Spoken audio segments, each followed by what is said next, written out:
clase se acordarán ustedes toda la primera estructura del riñón, la histología del riñón. Hemos visto su parte cortical, medular, las características que constituyen la zona cortical del laberinto, la zona de los lóbulos, los lobulitos que representaban los rayos medulares. Hemos visto todos sus componentes histológicos. Hemos visto lo que era la nefrona, la unidad estructural y funcional del riñón, y aquí está, para recordar un poquito, constituido por el corpúsculo renal, y el corpúsculo renal constituido además por el glomérulo y la cápsula de Bowman que habíamos visto. Después teníamos el túbulo contorneado proximal que constituía parte del laberinto para luego entrar a estudiar lo que era el asa de Henle en su porción descendente, ascendente, con sus características histológicas inclusive. Habíamos visto que el túbulo contorneado distal, flexuoso o contorneado, también era parte de la nefrona, menos el túbulo colector del Dini, ¿se acuerdan? Ese túbulo colector no entra con la nefrona.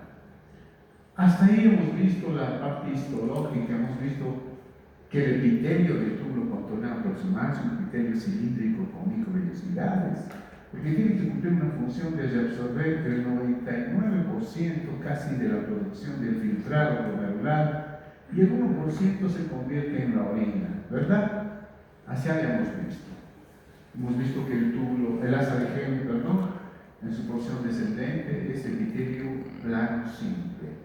Y en su porción ascendente, la porción gruesa del asa de Henle es un epitelio cúbico, para luego tener el túbulo contorneado distal, que es un epitelio cúbico. Hasta ahí, todo sencillo, nada complicado. Pero aquí tenemos que ver un aspecto interesante. El túbulo contorneado distal, en realidad va a ir a fusionar sus adventicias en el polo vascular de la nefrona. Esta característica que hoy día vamos a hablar se considera la mácula densa.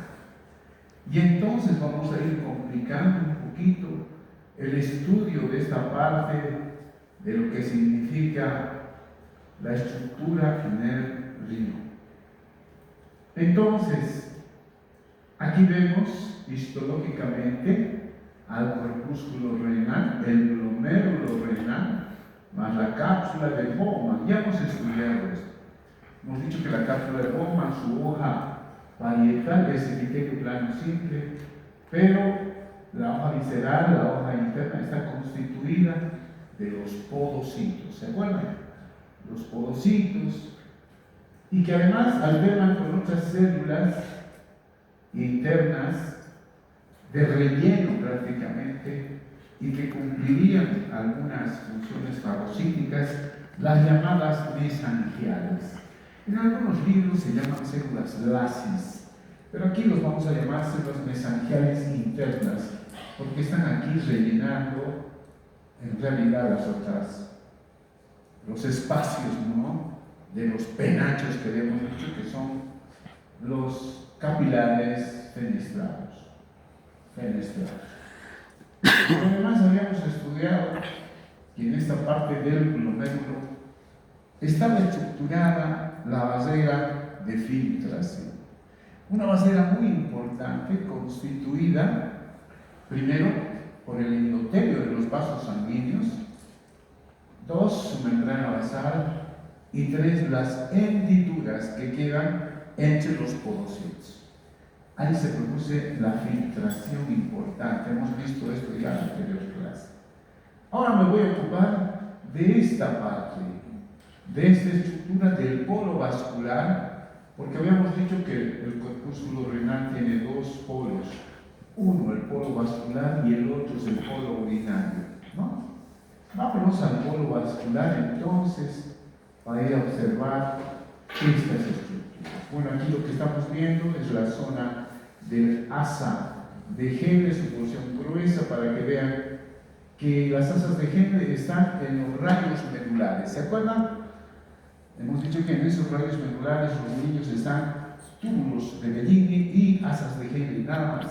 En cambio, en el laberinto están los túbulos contorneados proximales distales y los glomérulos renales, ¿verdad? Todo eso ya hemos visto.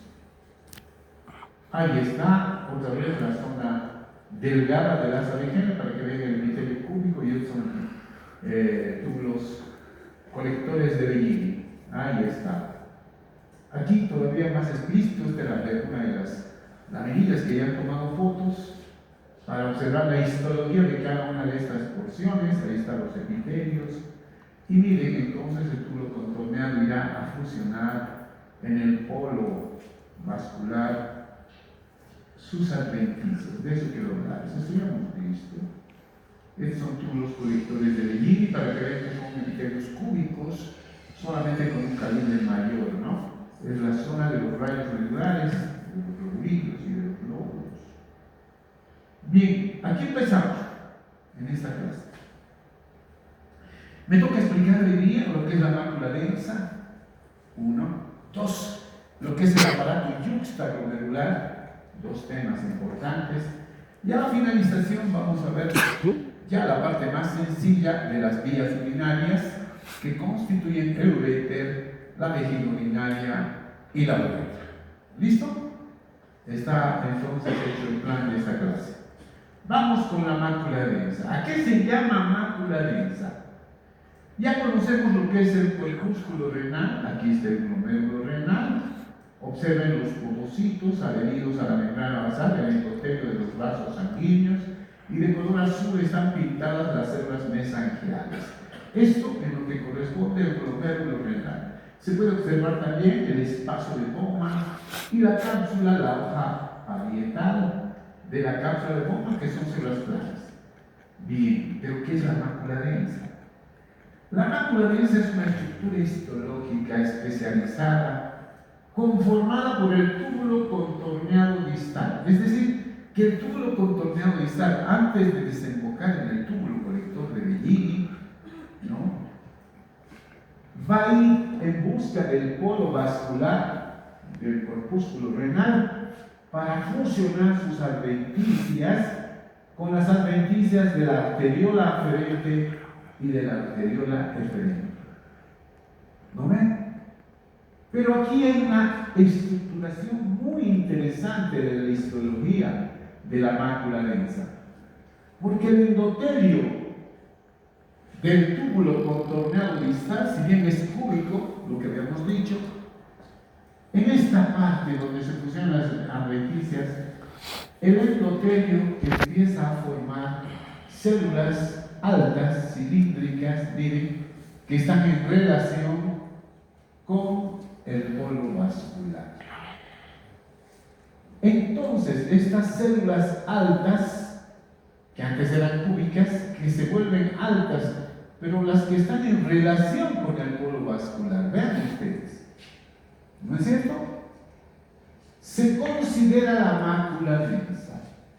Pero la mácula densa, además, en su adventicia, que es un tejido conjuntivo laxo, empieza a formar unas células especializadas que rellenan el espacio entre la arteriola aferente y la arteriola eferente. Aquí está. Entre la arteriola aferente y la aferente hay unas células que eran del tejido conjuntival de la adventicia que empiezan a rellenar ese espacio. Se las llama las células mesangiales externas. Miren, aquí está, el mesangio extraglomerular. Células mesangiales extras o externas. Miren, ahí está. No hay que confundir con las células mesangiales internas, ¿no? Hay 2 categorías de células mesangiales. Aquí por eso tengo que ser muy puntual. Unas que rellenaban los espacios entre los capilares sanguíneos, los penachos que habíamos dicho. Estas se llaman mesangiales internas. Y estas otras que están en relación con el túbulo contorneado distal o flexuoso de segundo orden, están aquí rellenando, son las células mesangiales extraglomerulares. ¿Qué importancia funcional tienen estas células de la mácula densa? Por eso digo aquí, la pared del túbulo contorneado distal PSD, es túbulo contorneado distal, contienen células que forman la mácula densa. Características: son más estrechas que las otras, son más altas que las células del túbulo contorneado distal, mira, altas son, ¿no? Núcleos juntos hacia basal.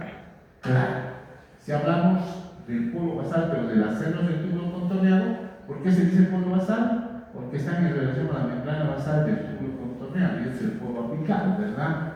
No hay que confundir el polo vascular del glomérulo, del corpúsculo, que es otra cosa. Entonces, aquí están estas células altas prismáticas del túbulo contorneado distal, llamadas mácula densa. ¿Qué función importante cumplirán? Estas células son como detectoras, especialmente de la presión arterial, del líquido de filtrado. ¿Y por qué? Porque principalmente tienen que regular el cloruro de sodio. El cloruro de sodio, porque la orina tiene abundante, importante composición química del cloruro de sodio. Y aquí está para observar a nivel del microscopio cuando estemos en la práctica con tinción universal. Miren, este es el glomérulo, lo que estamos viendo de color rosado, estos son los túbulos contorneados proximales, por eso no se ve el lumen, las células son altas con microvellosidades, y los otros son los túbulos contorneados distales. Aquí está otro túbulo contorneado. Miren la mácula densa, presenta unas células prismáticas altas, ¿verdad? Entonces, estas células altas de la mácula densa son los sensores de la sal, del sodio particularmente, del cloruro de sodio. El sodio es un componente importante que donde está el sodio absorbe el agua, o se absorbe el agua. Entonces son células sensores del sodio. Podemos preguntar esto en el examen parcial, ¿verdad? Las células de la mácula densa son células prismáticas altas del túbulo contorneado distal, cuya función es, puedo colocar cualquier cosa, detectores del azúcar, no sé. Vamos a poner células sensoras de la sal, del sodio. Y vamos a ver por qué es tan importante el cloruro de sodio en el líquido tubular de la orina.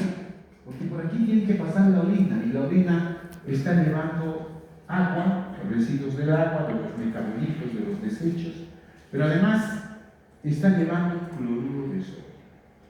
Ahí está. Importante.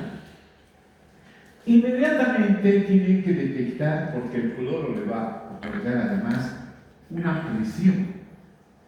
Y miren cómo va a trabajar con el aparato yuxtaglomerular. Hasta aquí la mácula densa ya lo sabemos, constituida de células prismáticas altas del túbulo contorneado distal más células extramesangiales. ¿Cierto? Ya sabemos. ¿Qué es la mácula densa? Dos categorías de células, ¿no? Del túbulo contorneado distal y las mesangiales externas o extramesangiales, ¿verdad? Si nos preguntamos ahora por qué las células mesangiales ahí, ¿qué funciones cumplen? Hasta ahora lo que sabemos es que esas mesangiales cumplirían una función de fagocitosis, ¿no? Cumplirían, serían como las limpiadoras o las barredoras, las mesangiales. Pero las más interesantes ahí son las del túbulo contorneado distal, porque esas células son detectoras o sensoras del cloruro de sodio. Muy bien. Pero ¿qué es el aparato yuxtaglomerular? Hemos dicho que vamos a hablar en esta clase de dos componentes histológicos importantes, ¿no? La mácula densa y el aparato yuxtaglomerular. Entonces aquí colocamos y decimos aparato yuxtaglomerular se considera a la mácula densa más las células yuxtaglomerulares y más las células mesangiales extraglomerulares. ¿Listo? Miren, se los he puesto casi como si fuera una ecuación ahí sencilla para que me entiendan. ¿Qué es el aparato yuxtaglomerular? Primero la mácula densa. La mácula densa para nosotros son las células prismáticas altas del túbulo conteo donde están las células extramesangiales. ¿Hasta ahí estamos de acuerdo? ¿Sí? Perfecto. Ahora, ¿qué es el aparato yuxtaglomerular? Es la mácula densa, pero más células yuxtaglomerulares y más células extraglomerulares, mesangiales. Pero expliquemos primero a qué se llaman células yuxtaglomerulares. Bien, aquí en este dibujito tan bonito podemos indicar lo siguiente, porque vamos a verlo también al microscopio.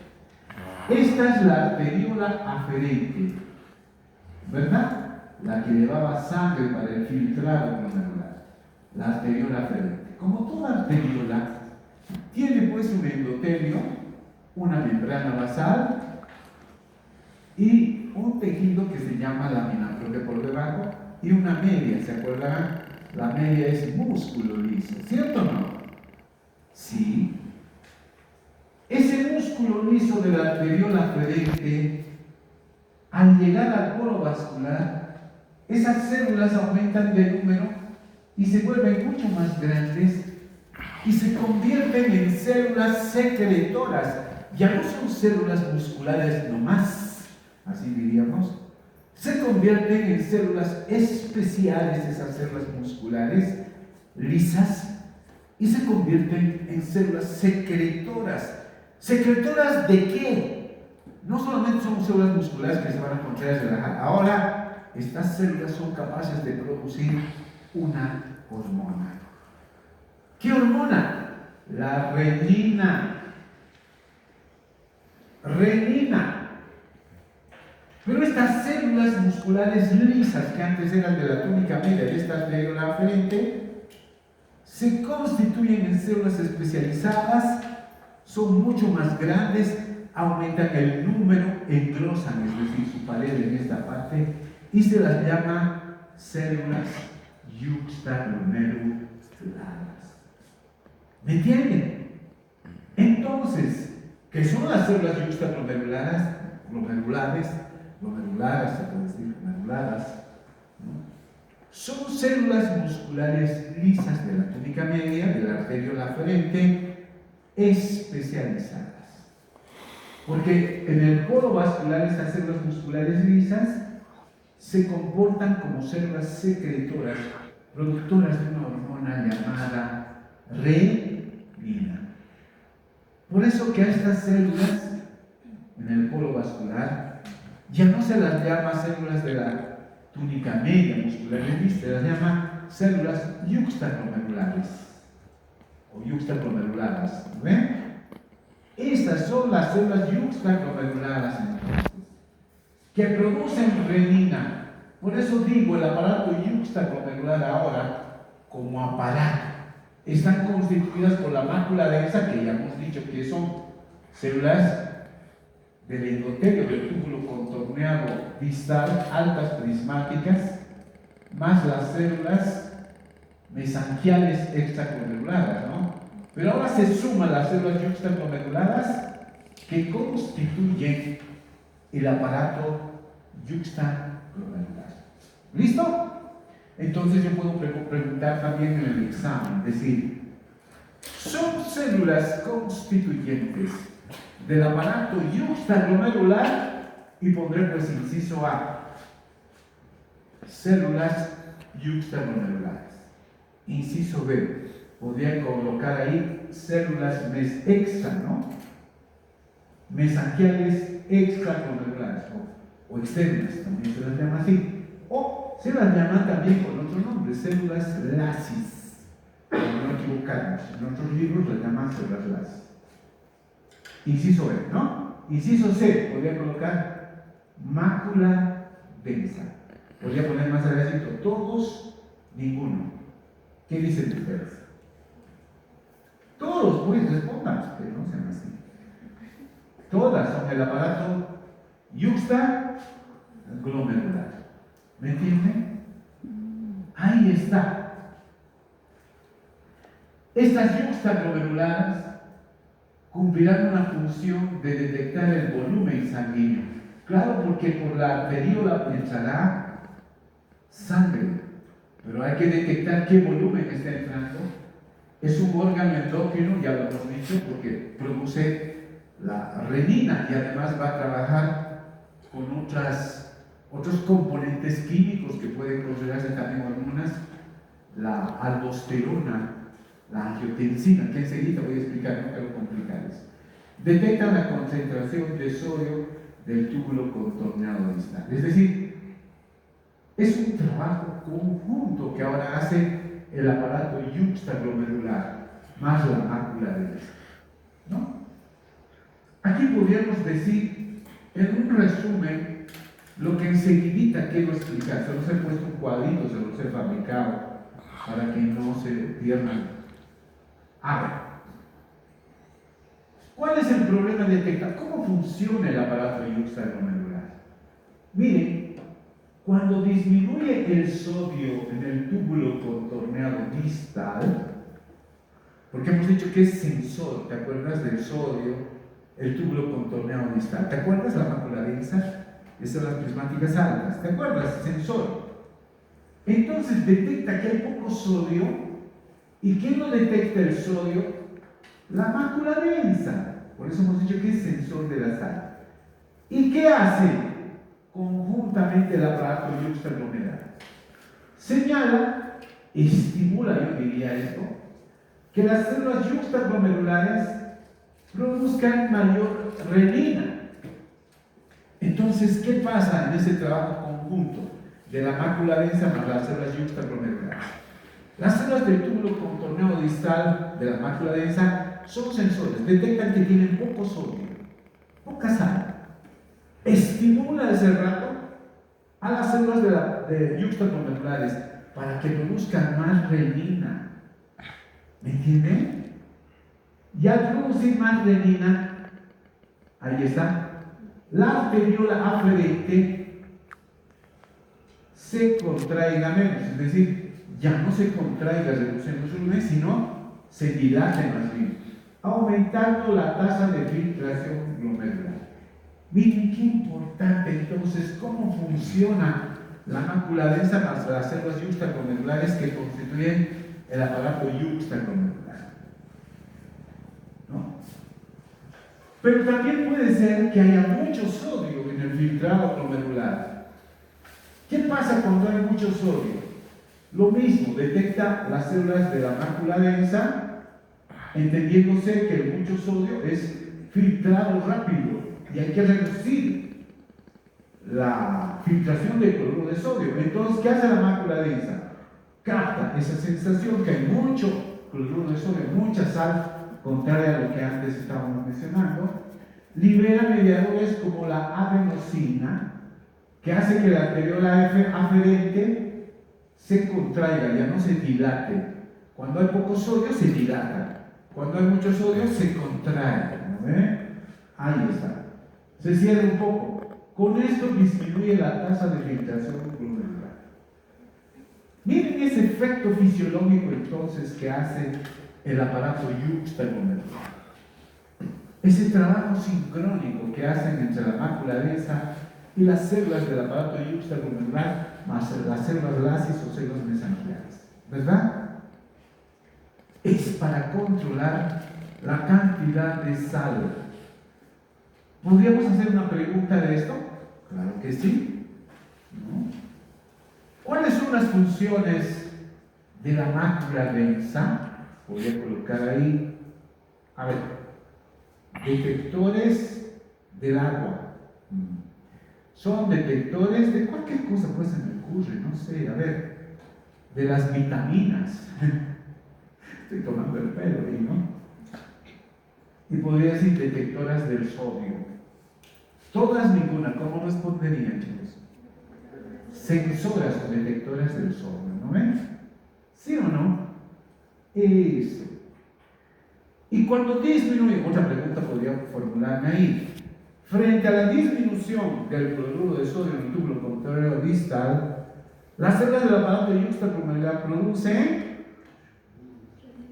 podría poner inciso A, renina, inciso B podría poner uridina, no sé, lo que se me ocurra, pues otras palabras. Todas, ninguna, ¿cuál pondría? Renina, ¿no? La renina, importante, ahí está. Entonces, estas las células yuxtapulmonares producen renina y controlan de esa manera frente a la disminución o frente al aumento del cloruro de sodio.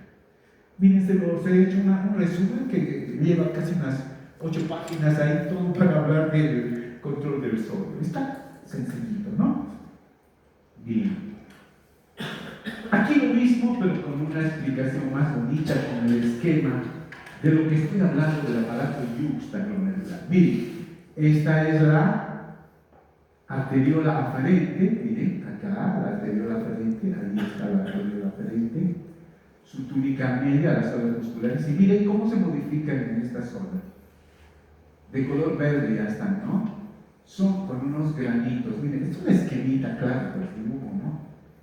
Pero para mostrarles ahí, estas son las células yuxtaglomerulares. Estos gránulos corresponden a la secreción de la renina. Y estas son las, en número 5 están las células mesangiales, y estas otras altas del túbulo contorneado distal son las células de la mácula densa, ¿no? Ahí está. Entonces, ¿cómo están constituyendo toda esta parte del aparato yuxtaglomerular? Su función son receptores o células sensitivas al sodio, sensoras del sodio, ¿no? Varoreceptores también se dice porque la presión es la que estimula. Ahí está. Y tengo ahí la leyenda tan bonita. Este es un libro de los últimos libros que estamos utilizando en histología, que enseguida les voy a dar el autor, el año, en fin. Entonces, hasta aquí ya sabemos que se produce renina, que sirve para regular la cantidad de sodio. Y además, si se dilata o se contrae este vaso sanguíneo. Pero ¿cómo funciona en este sistema que se llama renina, angiotensina y aldosterona?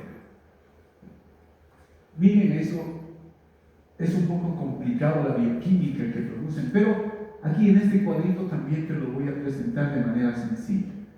El problema detectado es la baja, puede ser baja presión o alta presión, depende. En este caso voy a decir baja presión. Poca sangre en la arteriola aferente. ¿Quién lo detecta? Las células yuxtapulmonares también, especialmente la presión. ¿Qué hace esto? Que se libere renina en la sangre. ¿Y cuál es la consecuencia o objetivo o meta que decimos así? Que la renina inicia una cascada para aumentar la presión. Pero ¿cómo lo hace? La renina actúa con la angiotensina. Primero es el angiotensinógeno, ¿no? Y luego la angiotensina 1 y finalmente la angiotensina 2. Para que juntos con la aldosterona es otra hormona que se secreta en las glándulas suprarrenales que están por encima del riñón, en el polo superior. Así, de esta manera, es una cascada de componentes químicos que van a regular la presión sanguínea de la arteriola aferente. Aquí podemos ver también en el resumen cómo este sistema de cascada renina, angiotensina y aldosterona son las que van a efectuarse a nivel del aparato yuxtaglomerular. Miren, prorenina podemos decir que cuando en las células yuxtaglomerulares todavía no han completado su composición química de esta hormona, que son proteínas, ¿verdad? Para luego convertirse en renina. Aquí ya está completa la molécula de renina. Y en el hígado se forma el angiotensinógeno que con la renina van a convertir en angiotensina 1. Y esta en los pulmones se convierte en angiotensina 2. Ahora sí tiene una poderosa función vasoconstrictora que aumenta la presión arterial. Así es. Pero la aldosterona que se produce en las glándulas suprarrenales va a tener acción importante con la angiotensina 2 para que puedan producir la vasoconstricción, pero de esta manera controlarán el sodio y el agua en la filtración glomerular. En realidad este es el circuito que decimos renina, angiotensina y aldosterona. Bien, esto voy a pasar un poquito adelante porque es mucho más complicado hablar de las presiones, la cantidad de presiones que se van produciendo. Después de hablar del aparato yuxtaglomerular, la orina en ese 1% ya va a circular y va a ser captado por una serie de embudos, diría así entre comillas, llamadas los cálices menores, los cálices mayores y la pelvis renal. Miren esta forma que tiene el riñón en forma de embudo, es para captar la orina ya filtrada y conducirla a través de un conducto que se llama ureter. Pero nosotros vamos a describir enseguida la histología de los cálices menores, de los cálices mayores, de la pelvis renal, de los uréteres, son dos, derecho e izquierdo, que van a llevar la orina hasta la vejiga urinaria y desde la vejiga urinaria hacia el exterior mediante la uretra. Cabe destacar aquí que hay dos formas de uretra, uno femenina y otro masculino, ¿no? Que son distintos. Bien, vamos primero con las vías urinarias, la pelvis renal. Aquí, con este dibujo, podría explicar mejor todavía lo que son los cálices mayores, los cálices menores. Miren, aquí está, recepcionando de cada lóbulo la orina del área cribosa, los cálices menores. Estos, por fusión de cálices menores, 2 o 3, forman los cálices mayores, y los cálices mayores se fusionan para formar la pelvis renal. ¿Qué podría decir de la histología de estas vías urinarias? Se las llaman vías urinarias porque conducen orina, nada más. Su histología es muy sencilla, no es nada complicada. Primero, que tienen un epitelio que se llama urinario. Ese epitelio urinario, se acordarán, está constituido por un epitelio polimorfo poliestratificado o llamado también epitelio de transición. ¿Se acuerdan? ¿No? Claro, está sentado en una membrana basal y por debajo un tejido conjuntivo. Para que vean que no es complicado. Tanto los cálices menores como los cálices mayores y así también la pelvis renal. La constitución histológica de estos componentes es idéntico, no tiene nada de complicación. Aquí podría observarse, miren, este es el lóbulo renal, vean, esta microfotografía es muy bonita de la histología, que lo vamos a ver en nuestro laboratorio. Miren, este es el lóbulo renal, el vértice, y esta parte, como terminan muchos túbulos colectores, miren, aquí mayonérculos, es la parte medular, miren, terminan en pequeños conductos perforantes que se llama el área cribosa. El área cribosa es el vértice del lóbulo. Y aquí está formándose un cáliz menor, es como un embudo, miren, que recepciona todo lo que le llega como filtrado glomerular. Aquí también pueden observar lo mismo, queridos jóvenes. Miren, esta es la parte del lóbulo renal, el área cribosa. Se dice cribosa porque es como una coladera donde terminan todos los túbulos y la orina ingresa a este espacio. Y aquí está como un receptáculo, como un embudo, el cáliz menor. ¿no? Y ahí entra la orina, ¿no? Y miren el epitelio, ahí está, polimorfo, poliestratificado. Epitelio, que podemos decir urotelio, que también se llama así, o epitelio urinario, ¿no? Urotelio también se puede decir. La característica de este epitelio es muy sencillo, no tiene nada extraordinario. Presenta diferentes formas celulares que quizás en la vejiga urinaria es donde yo voy a poner mucho énfasis en esta parte. Pero tiene varias formas celulares, tiene células basales en la parte que está en relación a la membrana basal, son células cilíndricas en esa parte de las células basales. Más arribita las células van apretándose y se convierten en células en paraguas, ¿no ven? Yo podría hacer un dibujo si quieren enseguida, paraguas. Y otras que tienen formas de maso o masa, ¿no? Y más arriba están células superficiales, que son células muy grandes, que se las va a llamar las células gigantes de Doughill, pero que tienen otros nombres también que voy a mostrárselos enseguida. Esta es la característica cuando está vacío y sin orina, porque cuando está lleno de orina y pasa la orina, este epitelio se estira y se convierte como si fuera un epitelio plano poliestratificado. Por eso se dice transición también, ¿no? Epitelio de transición, porque pasa de un estado polimorfo poliestratificado, ¿no? A un estado de epitelio plano cuando está lleno de orina. Porque se estira pues el epitelio, ¿no ven? Entonces eso tiene de característica el urotelio o epitelio urinario que se llama. Están asentados sobre una membrana basal y más abajito un tejido conjuntivo laxo. No tiene entonces nada de extraordinario en su histología. Esto corresponde a los cálices menores.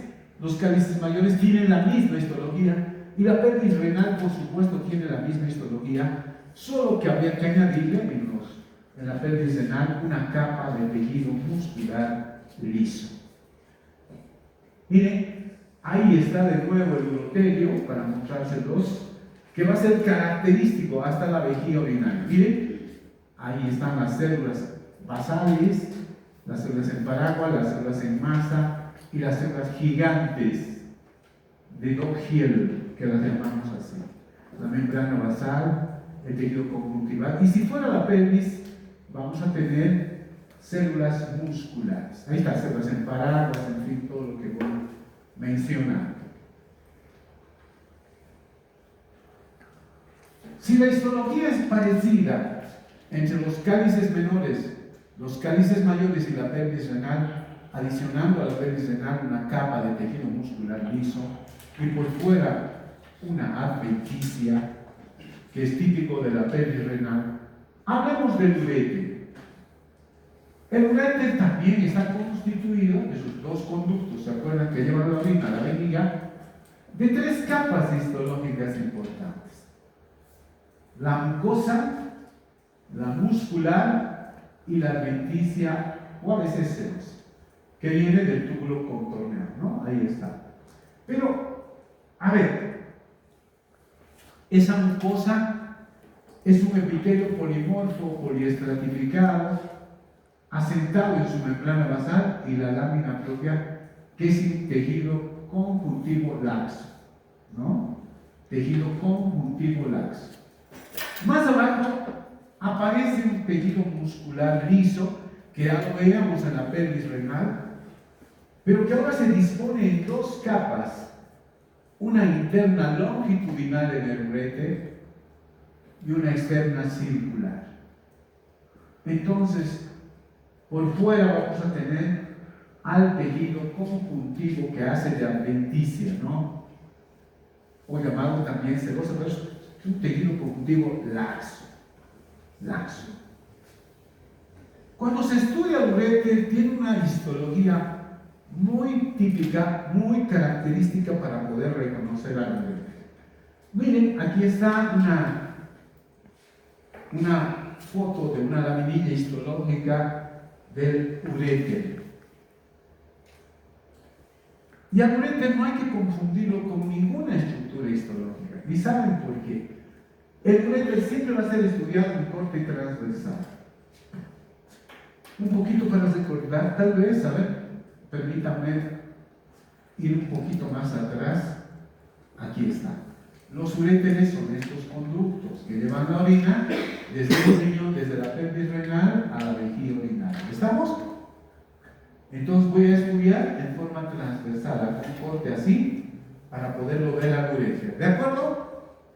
Ya, estamos ubicaditos. Hemos visto que la pelvis renal ya tiene capa muscular, tiene adventicia, ¿no? Eso es lo que diferencia. Ahí está. Entonces estamos viendo al uréter en su corte transversal. El uréter no puedes confundir con ninguna estructura. Es tan sencillo reconocerlo en las láminas. ¿Por qué? Porque su lumen, mira, esto es el lumen, la luz, si quieres, del uréter, ¿no? Miren, el lumen o la luz del uréter presenta un epitelio que se pliega, asemejando una forma de estrellita de mar. Esas conchas de las estrellas marinas, si alguna vez han visto, no sé. ¿Conocen? Sí creo, ¿no? Las estrellitas de mar. Yo he visto, ¿sabes dónde te venden? En la Santa Cruz, subiendo ahí arriba, en la calle Santa Cruz, cerca de la Murillo, creo que es esta calle, donde venden las chifleras ahí. Ahí tienen estrellas de mar, vayan a ver, ellos venden, pero con otras cosas, creo que es para llamar el ánimo, no sé qué cosas. Bueno, ahí están las estrellas, porque nosotros no tenemos más, ¿cierto? ¿No? Pero ahí están las estrellas de mar. Miren, tiene la luz en forma de estrellita de mar. ¿Lo están viendo o no? Cuando veas estrellita de mar, uréter, así era, chico. Sin estar peleando con nadie. Tinción que nos da uréter, listo, acabó. ¿Me entienden? No hay ninguna estructura histológica idéntica. ¿Me entienden? Cuando veas estrellita de mar, es uréter su luz, ¿no? Ya, listo, ya les he enseñado algo, ya sabemos. El epitelio, ¿por qué? ¿Por qué tiene forma de estrellita de mar el lumen? Porque el epitelio se va plegando, miren ustedes, tiene pliegues. ¿Y cómo es este epitelio? La mucosa del uréter está constituido por un epitelio urotelio o epitelio polimorfo poliestratificado. El mismo tipo de epitelio que ya hemos visto, con células basales, en paraguas, en masa y células gigantes de Doppler, ¿no? Ahí está. Más abajo aquí tenemos una lámina propia que es el tejido conjuntivo laxo, en células están asentadas en la membrana basal. ¿Cierto? Cierto. ¿Qué más tenemos? La capa muscular. Aquí está la capa longitudinal, que se ve en corte transversal, ¿no? Como son longitudinales deberían ir en este sentido, pero como son cortados así se los ve como unos círculos. Miren, ¿no? Es el corte longitudinal. Y por fuera, la segunda capa del tejido muscular circular. Este músculo es liso, involuntario por delante. Y finalmente por debajo está la adventicia o sedosa, que algunos llaman sedosa adventicia, pero no nos vamos a pelear, sedosa adventicia, que es tejido conjuntivo laxo. Entonces nada complicado lo del uréter, ¿o no? Solamente hay que fijarse en el lumen que tiene una forma de estrellita de mar. ¿De acuerdo? Esta histología podrías repetirlo en la pelvis renal. La pelvis renal, ¿qué va a tener? Urotelio, membrana basal, una lámina propia que es tejido conjuntivo laxo, tiene dos capas musculares, una longitudinal, una circular y una sedosa adventicia. Entonces la pelvis renal tiene la misma estructura histológica, solo que el uréter es un conducto que tiene esta forma. ¿De acuerdo? Muy bien. Ahí también con función universal puedo ver uréter, ¿no? Uréter también, miren. Ya está. A mayor aumento el uréter, ¿qué estoy observando? Su urotelio, ¿no? Urotelio, que es epitelio polimorfo poliestratificado, epitelio de transición, que lo llamamos. La membrana basal, la lámina propia, los cortes musculares longitudinales, circular, por fuera la adventicia y más afuera, claro, tejido adiposo. Tejido adiposo. En lo que sí yo tengo que notar ahora, y esto es importante que hable de la vejiga urinaria, tiene algunas consideraciones histológicas muy distintas al uretre. Primero, que la vejiga urinaria es un receptáculo, es un órgano hueco que se dice, formado ahora por 4 capas. ¿No? Tiene 4 capas la vejiga urinaria, ya no 3 como el uretre. Y además, lo que más hay que destacar en la vejiga urinaria es la muscular. Porque la capa muscular va a traer 3 subcapas. Ya no 2 como en el uretre y en la pelvis. La capa muscular de la vejiga urinaria presenta 3 subcapas. ¿Listo? Ahí está lo diferente, y la submucosa, y finalmente la adventicia, que es lo mismo. Pero aquí en la vejiga urinaria yo tengo que poner énfasis en ciertas características estructurales especiales que tiene la vejiga urinaria. Como la vejiga urinaria es un receptáculo de orina, las células endoteliales del urotelio, podría decir, tienen una característica muy importante. Quiero que lo vean acá. Miren esto. Se hace un corte histológico para observar el epitelio urinario, que es el urotelio. Yo voy a observar, esta es una tinción común, miren, no es universal, por eso pinta de color verde, más rosado, medio amarillo.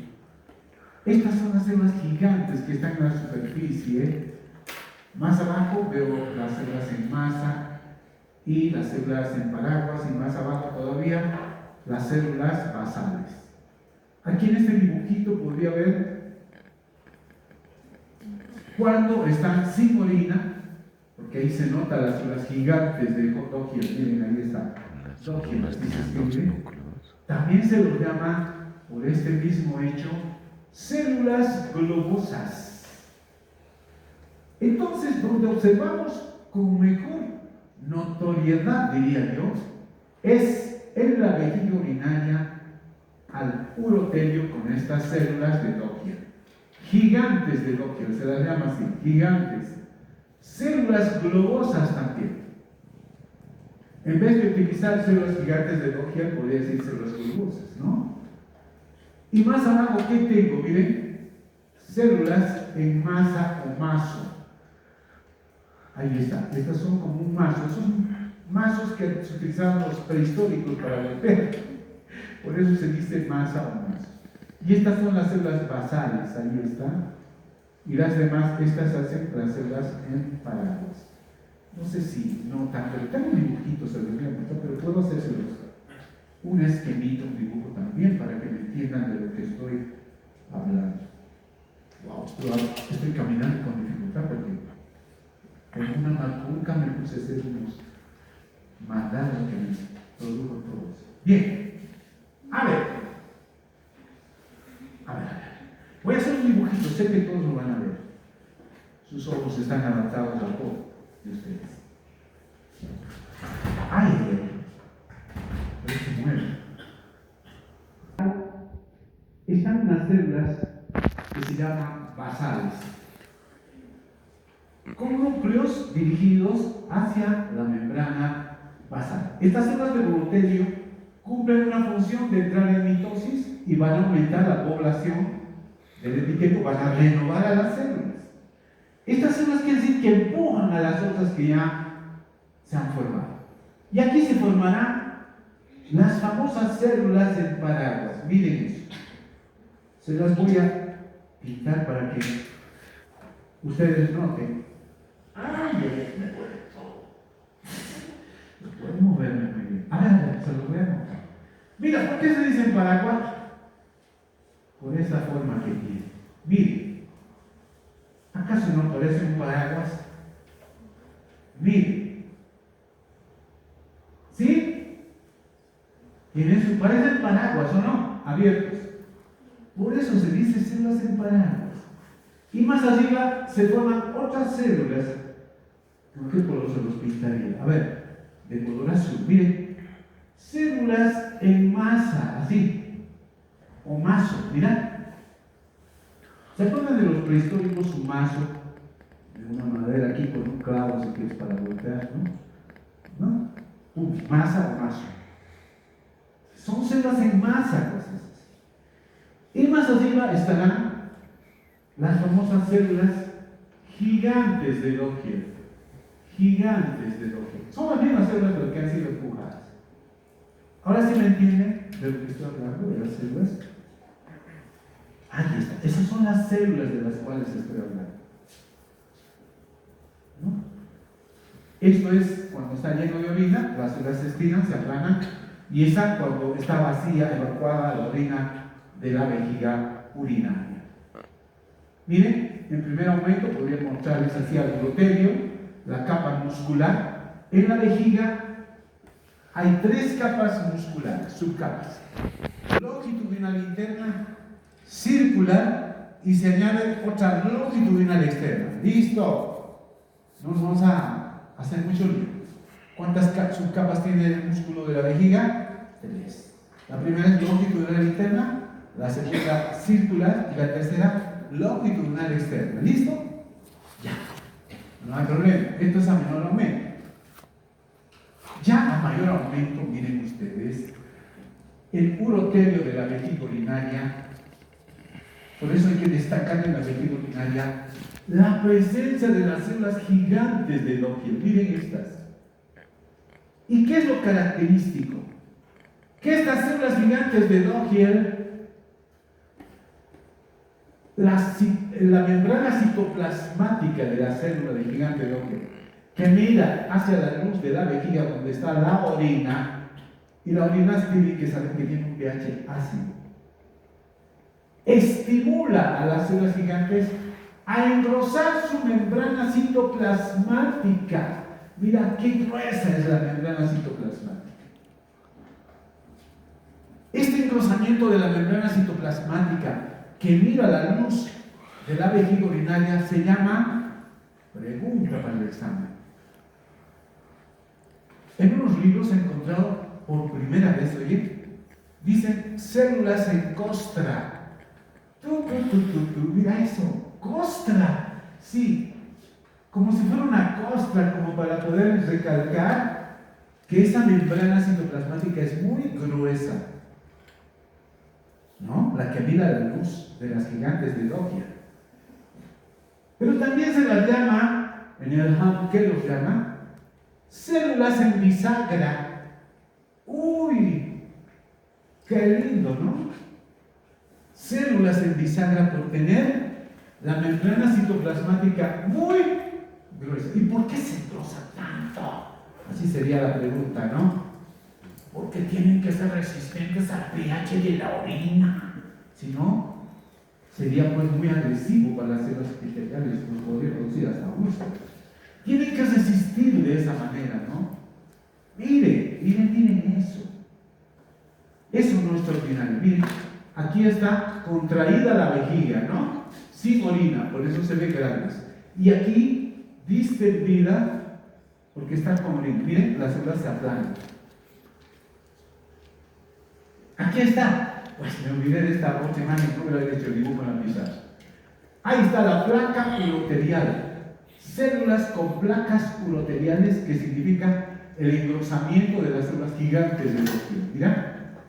Mira qué grueso la membrana citoplasmática. Ahí están. Células también se las llama en cúpula a las paraguas de Lockyer. Ahí están otras. Células en forma de pera en vez de masa o mazo. Me parece que suena más bonito. Células en pera, pues, o en peramota, no lo sé, pues ya. Nosotros tenemos tantas peras, peras, pericas, de todo, ¿no? O gota de agua, mira eso, gota de agua, puede ser, ¿no? ¿O no? En vez de decir células en masa, podría decir en pera, o forma de pera, o forma de agua, gota de agua. Miren las cosas que he encontrado, ¿no? Interesante. Y las células basales, que son consideradas madre, ¿por qué? porque están en constantes mitosis generando más células epiteliales que van empujando hacia la superficie. Pero este engrosamiento de la membrana citoplasmática es interesante porque en algunos libros dicen células en costra a las mismas gigantes por el engrosamiento, o células en bisagra, como dice el Hankormax Histology. Miren, ahí está lo que yo les decía, las mismas células. Miren el engrosamiento de su membrana citoplasmática. Vejiga urinaria retraída y la otra distendida, ¿no? Para ver lo mismo. ¿Qué les parece? Epitelio de transición con costra. Ahí está. Para que no me digan que este ñato se está inventando. No. A esto le llaman células costra o en costra. O biságras. No te olvides, podría preguntar esto en el examen y podría colocar la membrana citoplasmática de las células gigantes de Doppler. Es una característica de la vejiga urinaria. Por lo tanto, son consideradas, inciso A, células en costra o con costra, células en bisagra, ¿no? ¿Qué más podría ponerles? Células con engrosamiento de su membrana citoplasmática, no sé, pues todas, ninguna.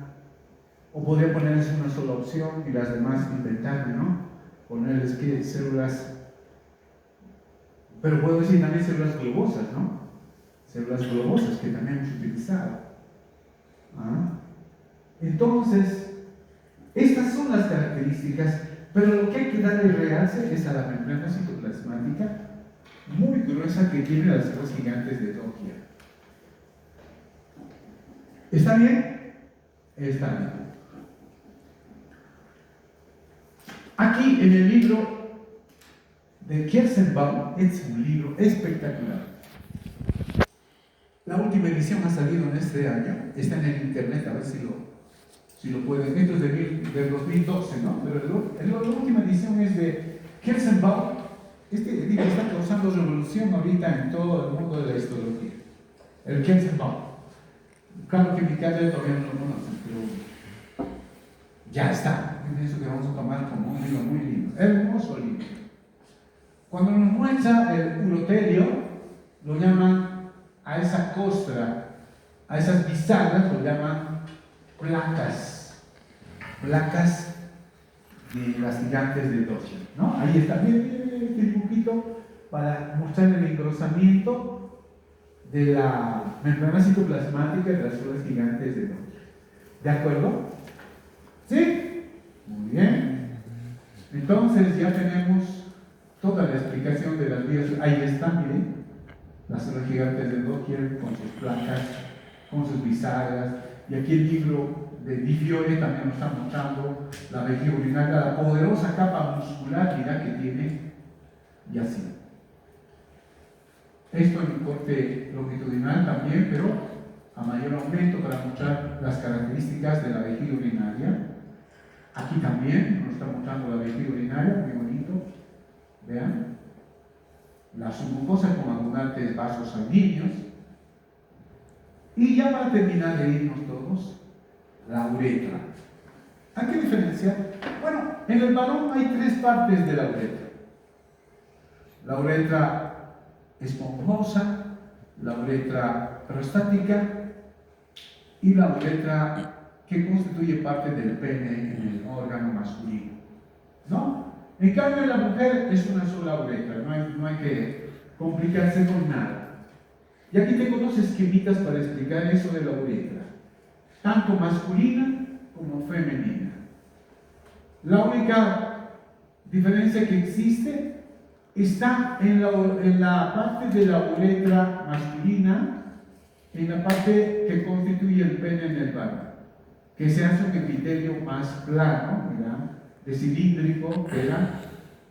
Alto en la parte prostática y polimorfa queda en la esponjosa. Entonces cambia de característica el epitelio, nada más. En cambio en la mujer es un mismo tipo de epitelio que no tiene ninguna otra relevancia, más que en la parte que transita hacia,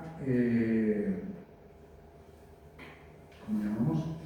La parte externa de las vías urinarias, que va a constituir un epitelio más bien cilíndrico con algunas proyecciones hacia la parte de la luz de la uretra, ¿no?